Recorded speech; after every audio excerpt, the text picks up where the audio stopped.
Bien, iniciamos las clases relacionadas con, propiamente hablando, con autores la semana pasada, cuando empezamos viendo el texto de Kant. Y de Kant, que ya habíamos visto, era un autor prusiano que hacía una propuesta sobre la ilustración. Pasamos a Thomas Hobbes, que nos hace una propuesta sobre, bueno, lo que nos interesa acá, como el curso se dedica a política y a ética, nosotros nos estamos orientando, estamos haciendo énfasis en la parte política, en una selección de la parte política del texto de Leviatán, ¿verdad? Entonces, vamos a ver. Ya que queremos ver qué es lo que está pasando acá, habría que decir algunas cosas. Primero, Sanchitos tomó una decisión a propósito de cómo ver los autores. Si ustedes lo pueden ver, Kant y Hobbes no son exactamente de la misma época. Thomas Hobbes es anterior a Kant, ¿verdad? Ahorita vamos a tratar de ver eso. Lo que quería ver con Kant era esta noción de cómo ya una modernidad madura estaba pensándose la autonomía, el problema aquel de la metáfora de la minoría de edad. Me imagino que ustedes recordarán todo esto, ¿verdad? De modo que viéndolo desde la parte más tardía, más madura de la modernidad, que es la ilustración propiamente hablando, podíamos ver a una modernidad que está haciendo, por así decirlo, cierre. Y que está haciendo cierre sobre sí misma. Es una modernidad que se explica a sí misma. ¿Por qué? Porque se ponen a ellos mismos como objeto de estudio. En el caso de Hobbes, nos estamos devolviendo unos bastantes añillos, digamos, y vamos a empezar a ver cuál es la importancia, digamos, de la propuesta de estos autores en la Edad Moderna. Entonces, para empezar, vamos a ver, son 1, 2, 3, 4, 5, 6, 7. Muy bien. Bueno, dado que es el cuadrito que tengo aquí al frente, el primero que veo, a Xavier Arroba le voy a preguntar, le voy a pedir, si me hace el favor, que me diga un número del 1 al 7. 7. 7, muy bien. Mariana Castillo, ¿estás por ahí? Sí, profe, Muy aquí bien. estoy.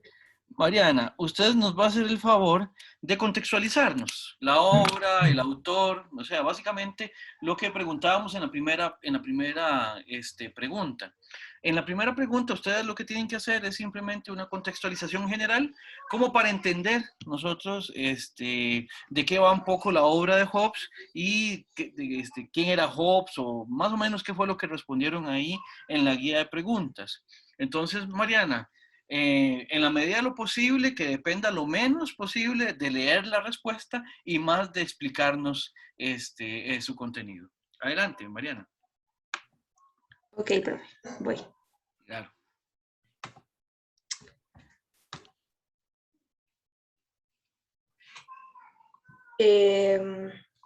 Primero voy a leer un poco y luego le hago como un comentario con mis palabras. Adelante.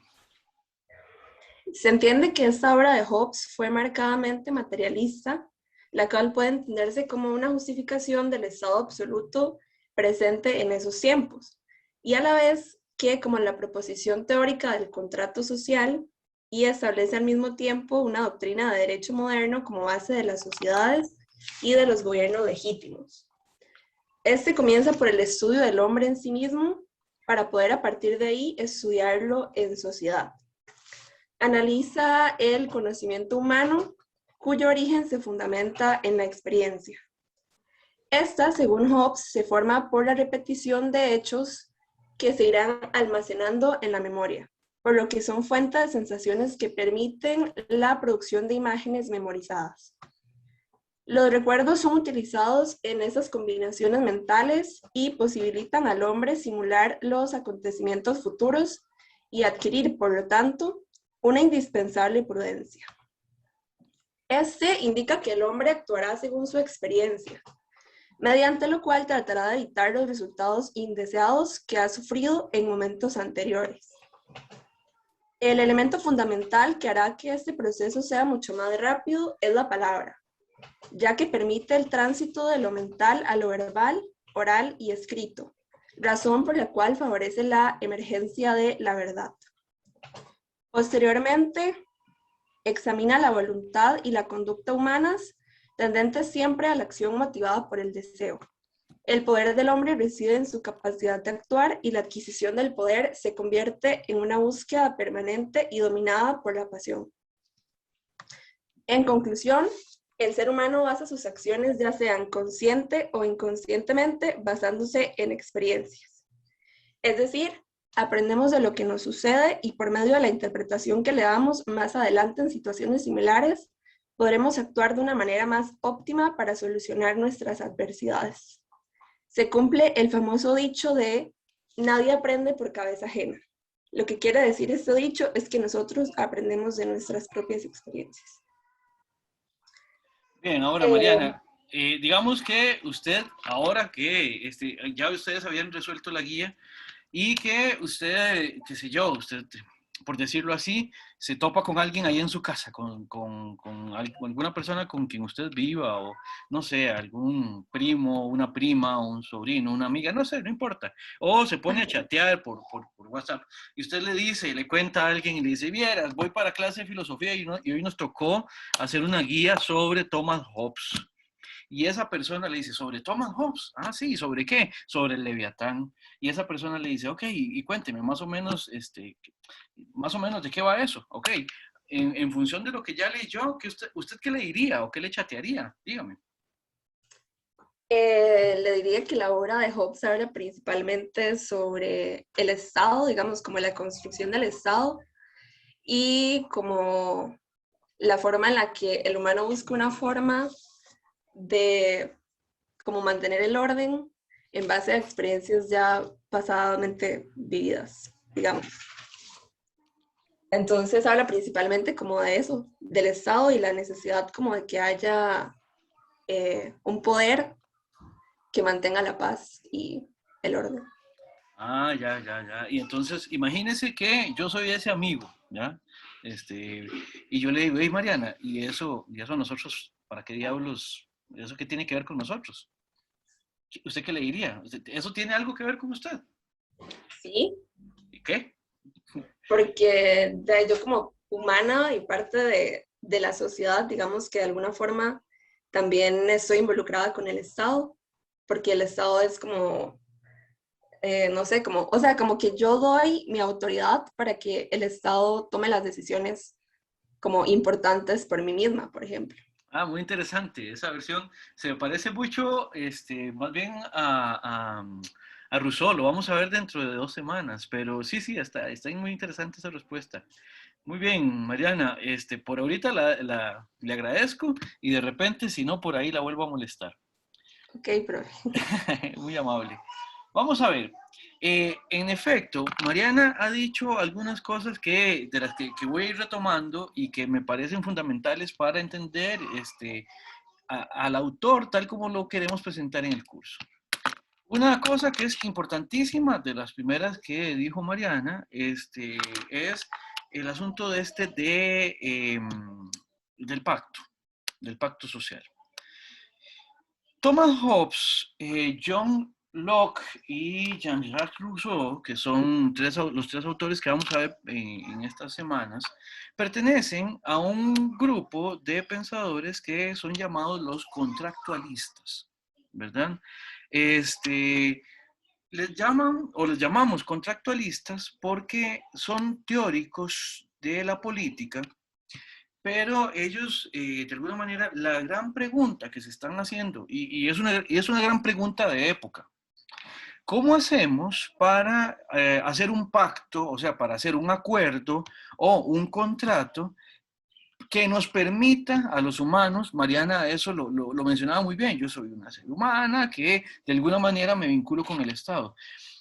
Vamos a ver, recuerden que estos contractualistas, como modernos que son, están en una época donde ahora los seres humanos están volviendo los ojos a lo que les rodea, están haciéndose preguntas y lo que están diciendo es lo siguiente: ¿y qué tal si esto que estamos haciendo nos lo preguntamos para responderlo desde nuestra razón? ¿Se acuerdan que la vez pasada vimos el texto de Kant, donde Kant hablaba de la importancia de atreverse a pensar por uno mismo, de usar el propio entendimiento? Diríamos con estos modernos de que aquí lo importante es usar su propia razón. Recuerden, la modernidad hace un quiebre con la Edad Media, eso lo habíamos mencionado en la clase pasada. En la Edad Media, el asunto es que los seres humanos nos habíamos acostumbrado a que había una gran institución, bueno, que todavía hoy sigue siendo muy grande, que le decía a los seres humanos cómo tenían que organizar sus relaciones políticas dentro del grupo social. La iglesia se había convertido no solo en una institución relacionada con el poder religioso, sino que también se había constituido en un gran poder político. En la modernidad, por varios cambios que vienen sucediendo, por ejemplo, el hecho de que, primero que nada, empiezan a crecer mucho las poblaciones, y con poblaciones más extensas, ejercer el control social es más difícil. También cuando las ciudades empiezan a crecer, tienen que empezar a generar, a producir más, porque tienen que satisfacer necesidades de una cantidad más grande de personas. Pero entonces, como tenemos la emergencia de un montón de centros de producción a lo largo de todos los países, ¿verdad?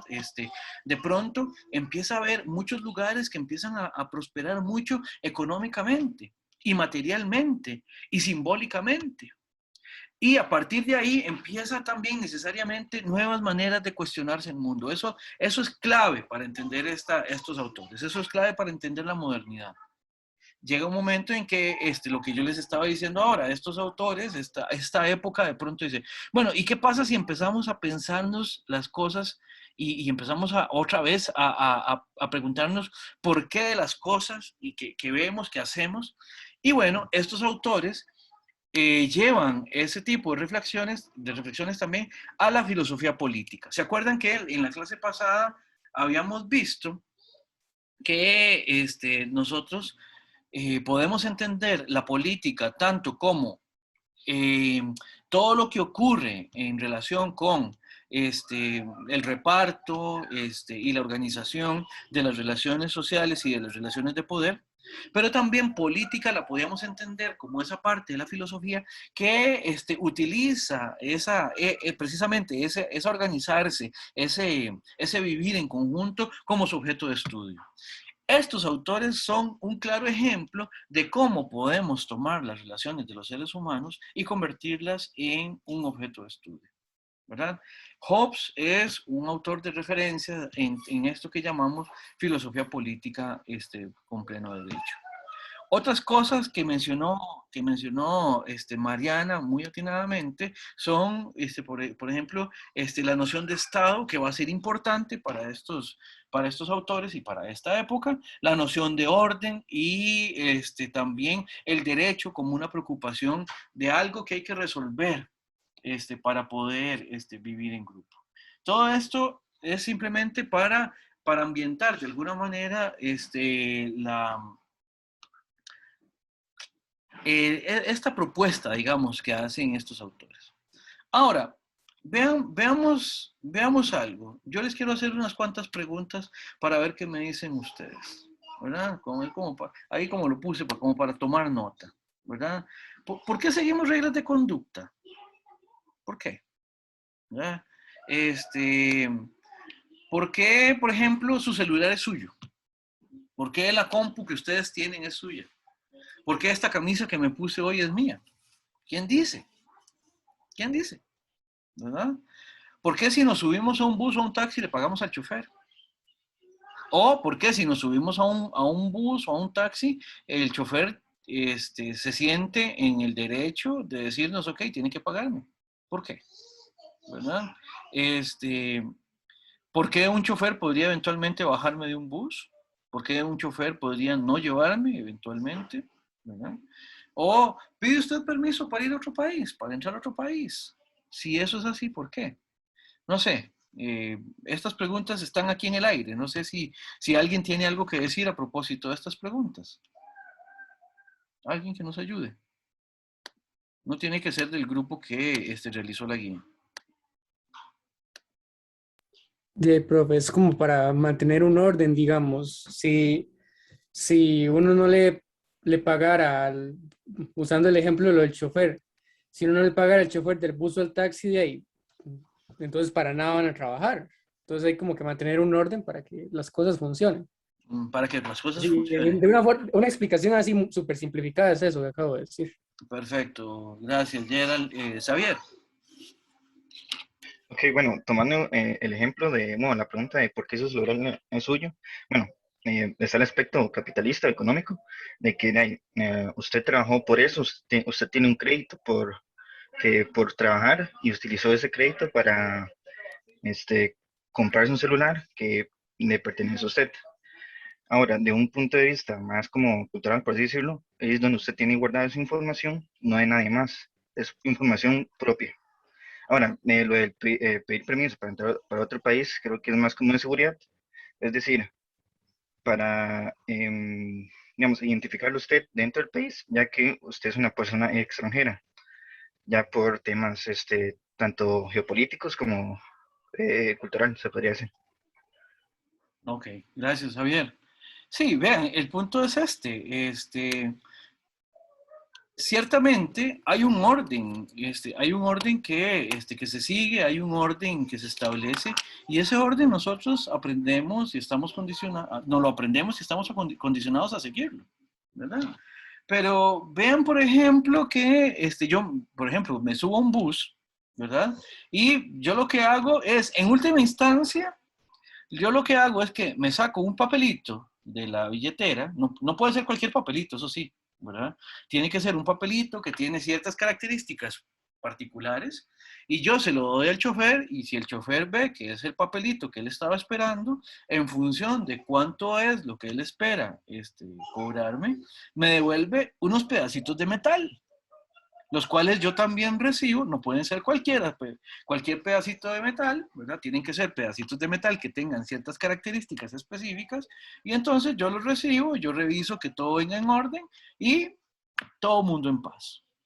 Pero vean, el punto es, nosotros de pronto, a partir de ciertas reglas, de ciertos,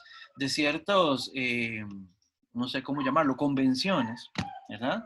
Entendemos que si el papelito que yo le di al chofer es amarillo, entonces tiene un valor, si es azul tiene otro, y si es rojo vale otro tanto, y en función de eso, pues el vuelto que tiene que darme, pues es diferente, ¿verdad? En uno u en otro caso. Pero en última instancia no es más que un papel procesado a partir de ciertos acuerdos para que tenga ciertas características, de modo tal que con ese papelito, al yo dárselo a un chofer, el chofer esté contento y con los pedacitos de metal que me devuelve, yo también esté contento. O sea, me explico. O sea, es como si uno lo piensa así, de repente es curioso pensar que en última instancia, todo este tipo de cosas se fundamenta en unos acuerdos que son de alguna manera curiosos. ¿Por qué? Porque simple y llanamente todo mundo está de alguna manera de acuerdo en que esos papelitos valen lo que decimos que valen. Lo mismo los pedacitos de metal. También, de alguna manera, estamos de acuerdo con que algo como un objeto le pertenece a una persona y solamente a esa persona, por ejemplo, un celular o una camisa o no sé, o la comida que tengo en la alacena. Es mía y no de nadie más. Nadie tiene derecho de venir y sin mi consentimiento meterse a mi casa y llevarse mi comida, por ejemplo. Pero eso es porque de alguna manera establecimos esa manera de funcionar en sociedad, ¿verdad? Hay otras sociedades a donde no se conoce un concepto como el de propiedad privada. Hay otras sociedades a donde no hay, no es la noción de frontera, no es algo que funcione, no es algo que se establezca, digamos, o hubo tiempos en la historia cuando entrar a, simplemente ir de un país a otro no tenía todos los requisitos que tienen hoy. Y todos estos requisitos y todas estas reglas de conducta y todas estas nociones, como la de propiedad, como la del tratado limítrofe, como la de valor de un billete, todo eso tiene, tiene relación con un montón de condiciones históricas y materiales que lo hacen posible. Y el punto es, con Hobbes vamos a ver una reflexión a propósito de por qué es que esto se da. ¿Por qué esto es necesario? Ya Mariana nos adelantó algo de estos contenidos. Veamos cierta información general a propósito de Hobbes para seguir ahondando en el autor. Hobbes, que es un filósofo político, también vamos a ver que también fue geómetra, físico y teórico, ¿verdad? Entonces, vemos que es una persona que se dedicó a varias áreas del pensamiento, ¿verdad? Eso es bastante común en los autores de la época, ¿verdad? Como lo ven, es un autor inglés del siglo XVI, XVII, ¿verdad? Finales del siglo XVI y buena parte del siglo XVII, ¿verdad? Es un contractualista, como estábamos diciendo anteriormente, precisamente porque se dedica a pensar sobre filosofía política. Y específicamente en filosofía política trata de hacerse una explicación a propósito de cómo hacemos para pensarnos el tipo de organización estatal que queremos hacer en el entorno en el que vivimos. Vamos a ver por qué esto es importante. Si gusta, pasémonos unos puntitos aquí para abajo. Entre 1642, esta guerra civil dura prácticamente toda la década de los 40, ¿verdad? Termina con el primer regicidio moderno.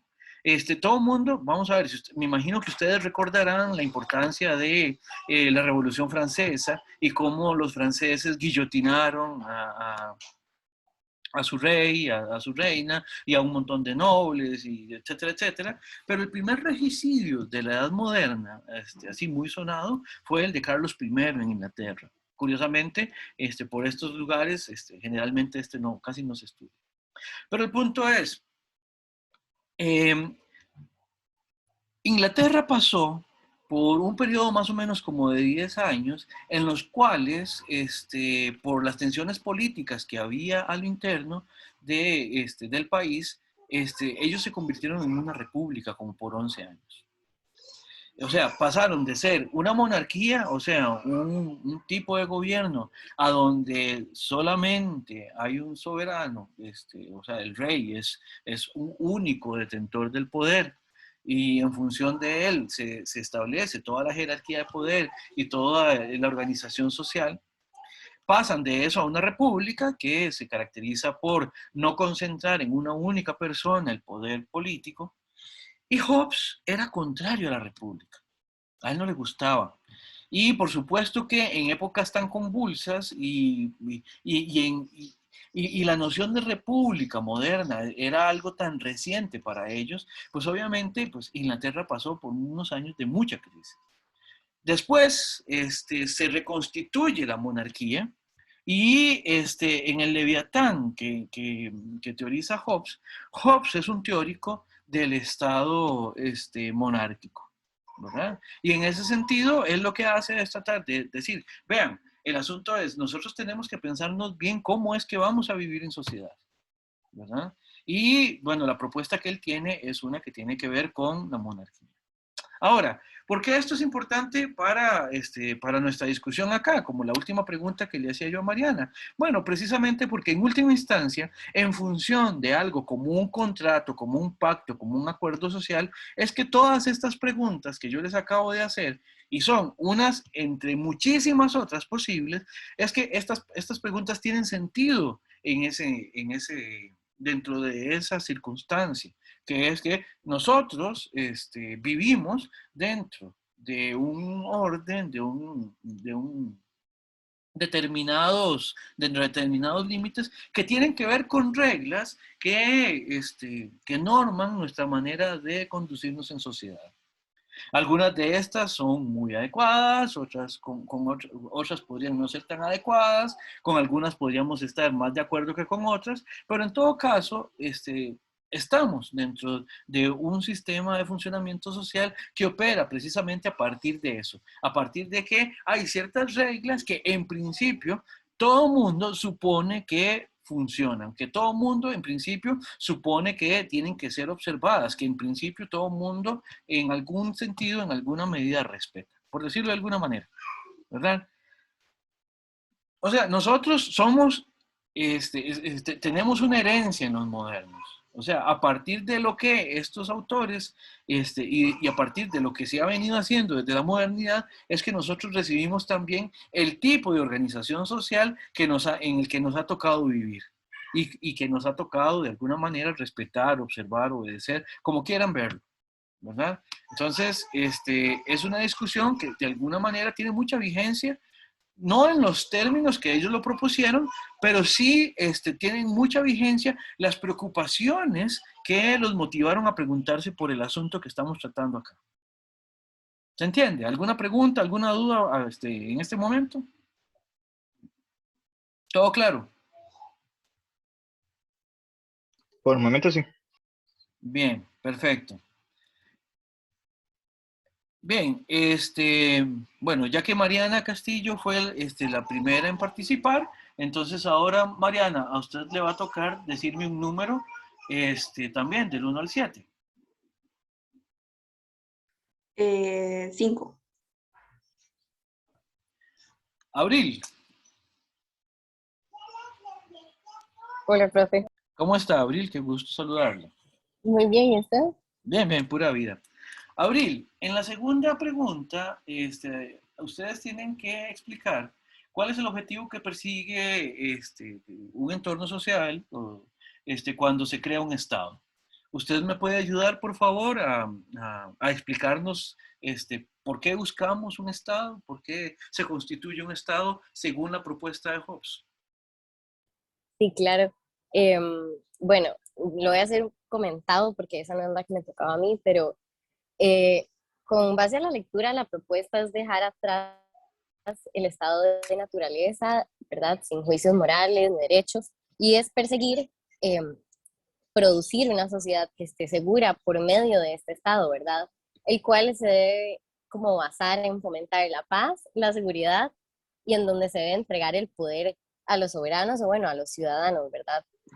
Además, con la propuesta de Hobbes resalta mucho el término del contractualismo, que es el término en el cual se dan la limitación de libertades a cambio de leyes que rigen en control, ¿verdad? Y trae ventajas para la población. Esto, como que el punto de esto es poder limitar el poder que se le da al Estado, ¿verdad? Además, siempre se debe buscar, perdón, estoy en un lugar público, pero, Ya veo. pero se debe buscar siempre el orden público y respetar los derechos individuales, ¿verdad? Hobbes también nos invita a buscar la legitimidad, la democracia y el consenso.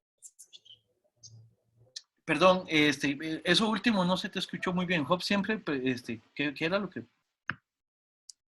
Perdón, sí, que nos invita como a buscar legitimidad, la democracia y el consenso de... Sí, se te está cortando, Abril. Qué pena. Ay, se me está cortando.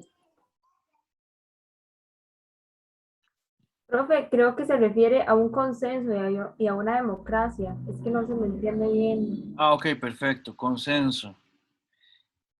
Sí, consenso, sí.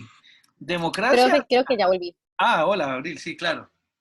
Sí, ya, perdón.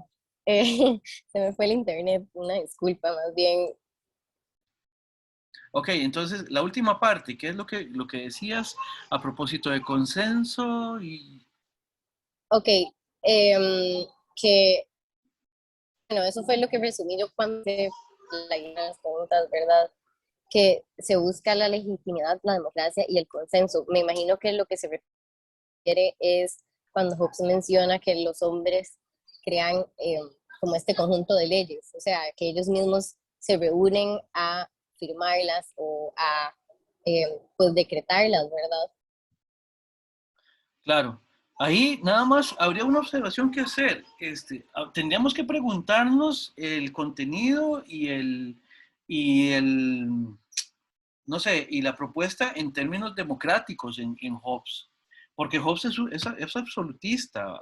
Hobbes es, eh, más bien, sus términos son un poco distintos. Vamos a precisar eso un poco ahorita con un par de cosas, por lo menos, ¿verdad? Ahí hay que tener nada más, pongamos entre paréntesis ahorita la cuestión de la democracia, aun cuando el consenso y la legitimidad son cosas importantísimas. En eso sí estamos de acuerdo. Ahora, Abril, vos mencionabas que Hobbes consideraba que el Estado social, el pacto social, el contrato, generaba algún tipo de ventajas. ¿Vos me las puedes mencionar? O por lo menos, ¿cuáles se te ocurren? Sí, bueno, me acuerdo que en la lectura mencionaba como que a pesar de que hay normas o, bueno, por ejemplo, a pesar de que de alguna forma regulan la libertad, aún así tenemos la ventaja de poder hacer al fin y al cabo, bueno, si estamos en esa posibilidad, lo que como queramos, bueno, no lo que queramos, pero lo que estemos, lo que pues, cada uno sienta, ¿verdad? Pero él decía que de esa forma, de alguna forma, se regulaba las acciones de los demás.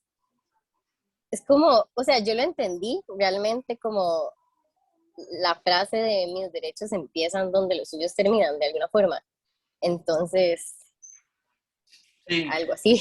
sí, Abril, esa última explicación da muy bien en el clavo, en el sentido de que efectivamente muchas de nuestras nociones de libertad, muchas de nuestras libertades son modernas. Y precisamente la libertad es algo que uno tiene en función de hasta dónde uno tiene potencia de hacer. Ahorita vamos a ver eso un poquito. Sí, y eso definitivamente es pensado en la modernidad como una ventaja. Antes de pensar de esta manera, los reyes, vamos a ver, tenían la posibilidad de hacer con sus súbditos lo que les diera de la regalada gana, para decirlo en términos adecuados. Siempre pongo un ejemplo. Hay dos películas que son muy interesantes a propósito de esto. No sé si ustedes habrán visto la película Corazón Valiente, esta es con Mel Gibson, y después también la película, esta es más reciente, la película Robin Hood, esta es con Russell Crowe y con Kate Blanchett. Voy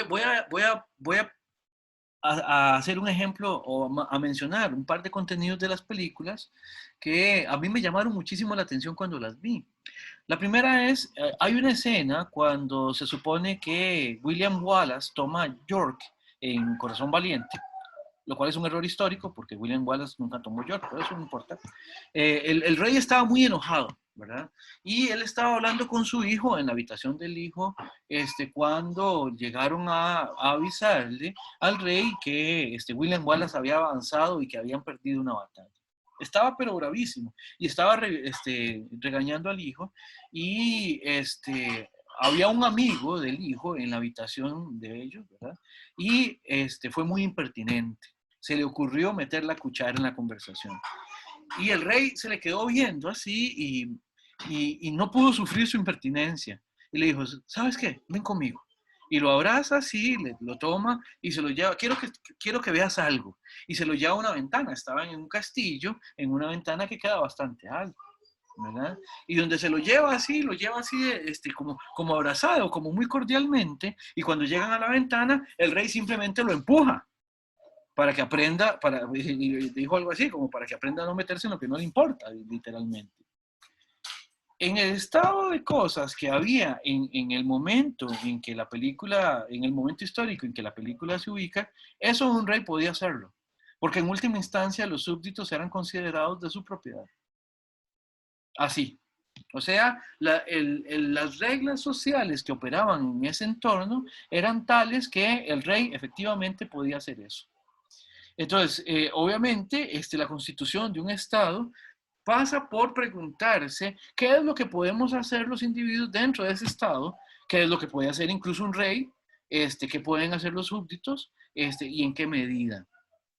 El ejemplo que les quería dar a propósito de la otra película, que es la de Robin Hood, también se sitúa en un entorno medieval, monárquico, pero donde ya están emergiendo estos focos de poder que yo les decía que estaban disgregados por todos los reinos que estaban empezando a crecer, y al punto que los señores, los nobles, llegaron con una petición al rey y le dijeron, vea, es que nosotros queremos que se nos garanticen ciertos derechos, porque ya no les estaba haciendo demasiada gracia que los reyes tuvieran la capacidad de disponer de todo a su antojo.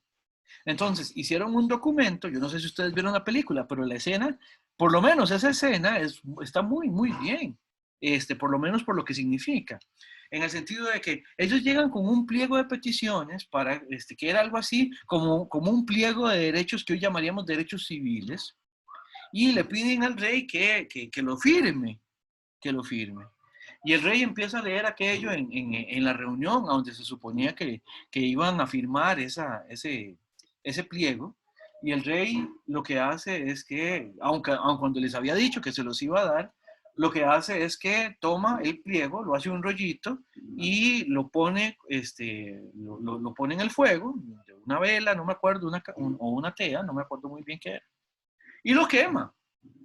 Y entonces así, públicamente lo que dice es, vean, yo soy el rey, yo gobierno por derecho divino, ¿ya? Dios quiere que yo los gobierne. Yo no tengo por qué firmarles a ustedes ningún papelito, ¿verdad? Y básicamente lo que hace es que dice, yo no tengo por qué comprometerme a cumplirles a ustedes ningún derecho. ¿Por qué? Porque por mi posición yo puedo hacer lo que me dé la gana. Ya para los tiempos de Hobbes, precisamente, lo que están es en un estado de cosas que los obliga a repensarse eso. Y efectivamente, el Estado va a tener esa función. Va a ser la manera en que nosotros proponemos ese cúmulo de reglas, ese cúmulo de compromisos, por decirlo de alguna manera, como para saber todo el mundo qué es lo que se puede hacer. Más o menos, algo que lo que están es preguntándose cuál es el marco general de explicativo que le permitiría a uno responder preguntas como estas que yo les hice hace unos minutos. Y veamos ciertas cosas. El Estado, por esto además, yo les decía que habría que tener cuidado con esto de la democracia. No en todas las propuestas políticas lo democrático es un valor. Hay autores para quienes las propuestas democráticas hay que verlas con muchísimo cuidado. Y eso incluso desde la antigüedad clásica, la griega, que fue de donde la democracia se inventó, propiamente hablando, ¿verdad? Entonces, el Estado tiene que ver con cómo va a haber autoridad sobre los individuos. Y el Estado tiene autoridad sobre los individuos, ¿ya? De alguna manera, el Estado es el que distribuye poder, ¿verdad? Los individuos están en función del Estado, en tanto que no podemos entendernos afuera del Estado. Y les voy a decir ahorita por qué. Ahora, el Estado es, por así decirlo, una organización, una macroorganización que tiene potencia sobre los individuos, tiene poder sobre los individuos. El Estado es leviatán, ¿verdad? Que de alguna manera, que de alguna manera es importante entenderlo. Abril, te molesto un momentito, nada más, regálame otro número del 1 al 7, por favor. Sí, claro, profe, el 3. 3. Ok, Joshua, ¿estás por ahí?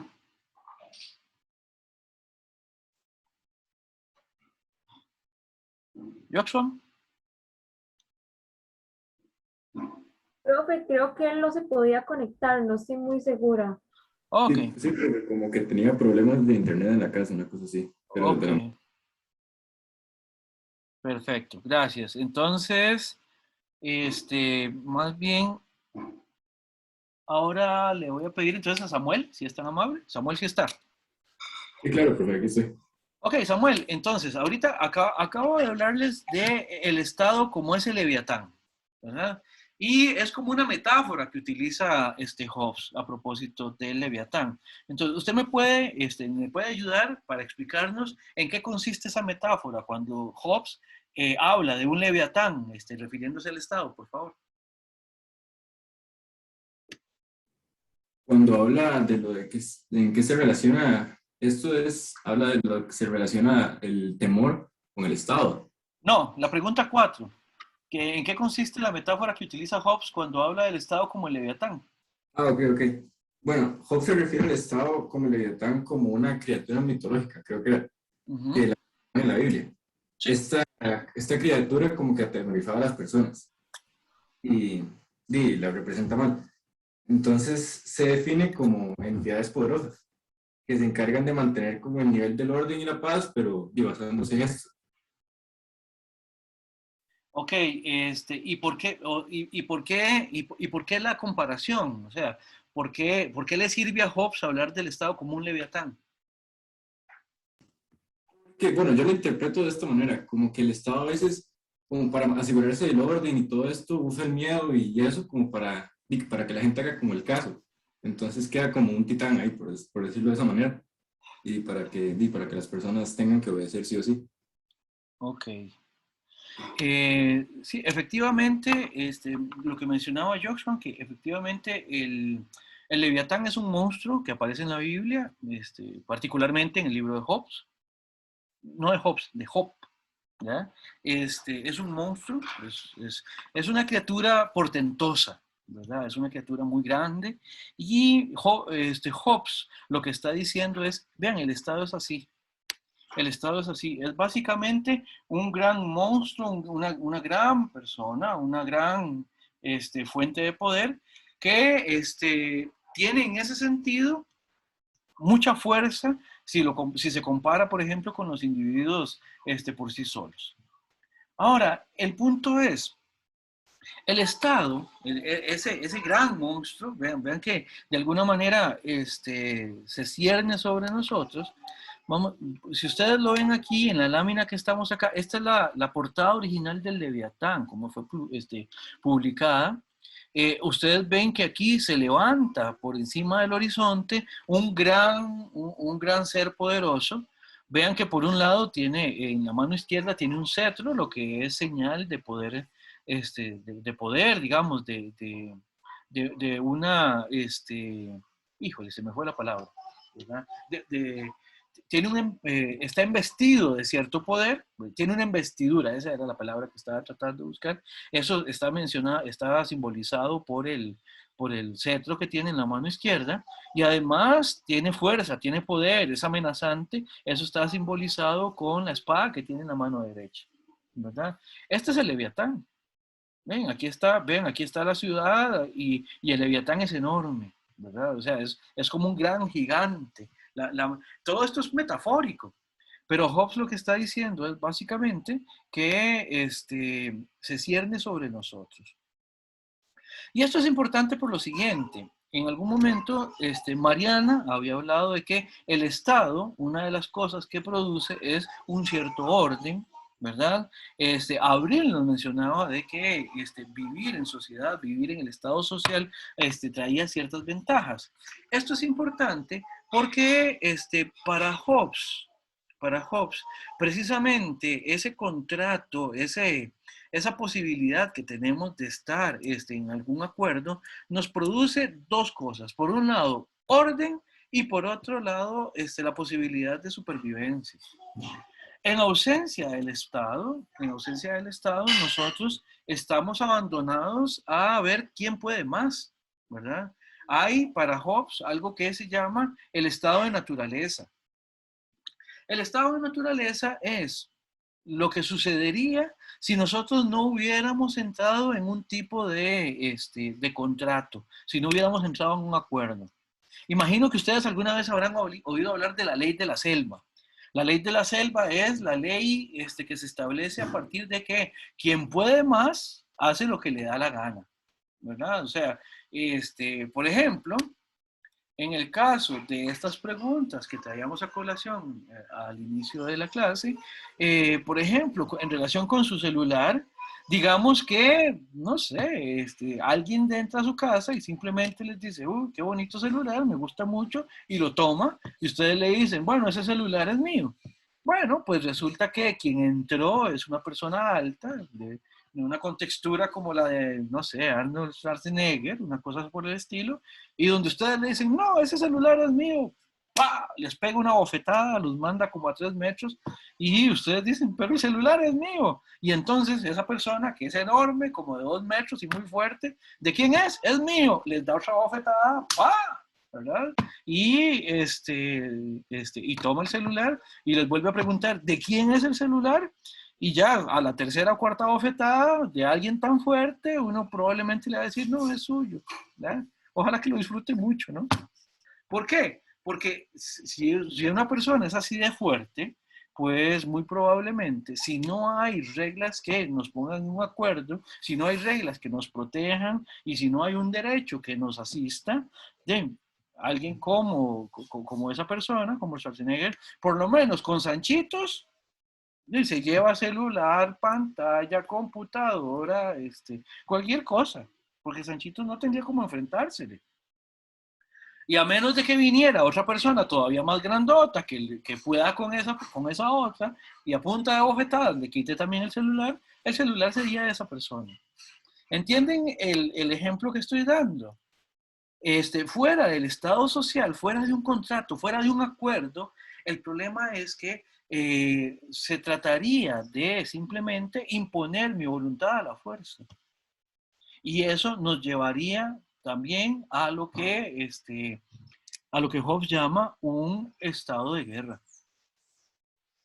En cambio, la política, la posibilidad de hacer acuerdos de índole política, la posibilidad de hacer acuerdos mediante los cuales todos seguimos una determinada cantidad de reglas, aun cuando algunas no nos gusten, aun cuando otras nos gusten un poquito y otras sí nos pueden gustar bastante, pero la política es la que va a venir a armonizar y a permitir la supervivencia de la mayoría dentro de ese grupo. Por eso es que para Hobbes es importante que en efecto exista un Estado. Porque además el Estado, que sería este ser, digamos, el Estado sería de alguna manera esta persona ficticia, artificial, que es una institución que manda sobre las personas, es el que unifica la multitud. Asegura la paz y la defensa común, dice en algún momento Hobbes, y de alguna manera es el que garantiza que nosotros podemos sobrevivir como conjunto de seres humanos que somos.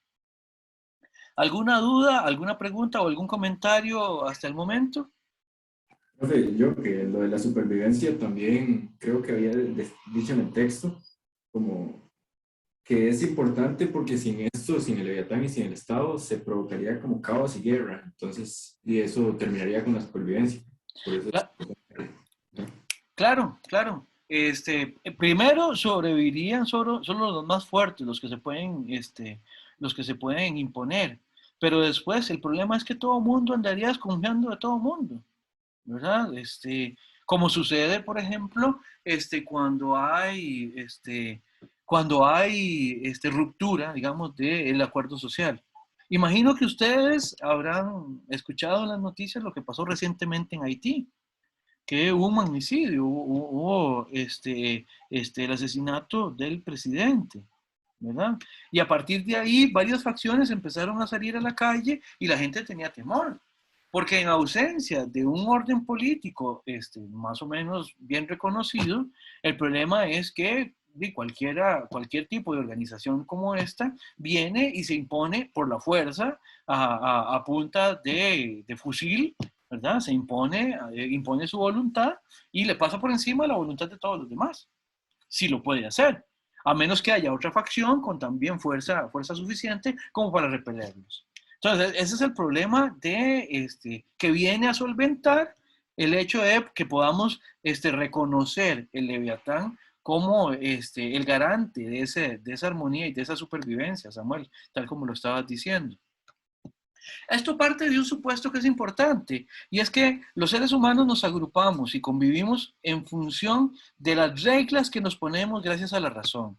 Eso es importante para Hobbes, es importantísimo, ¿verdad?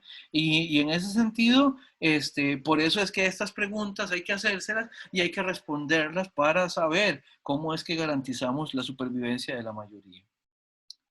Bien, ¿alguna pregunta, comentario? ¿Está quedando claro? ¿Hay algo que quisieran que explique un poco más?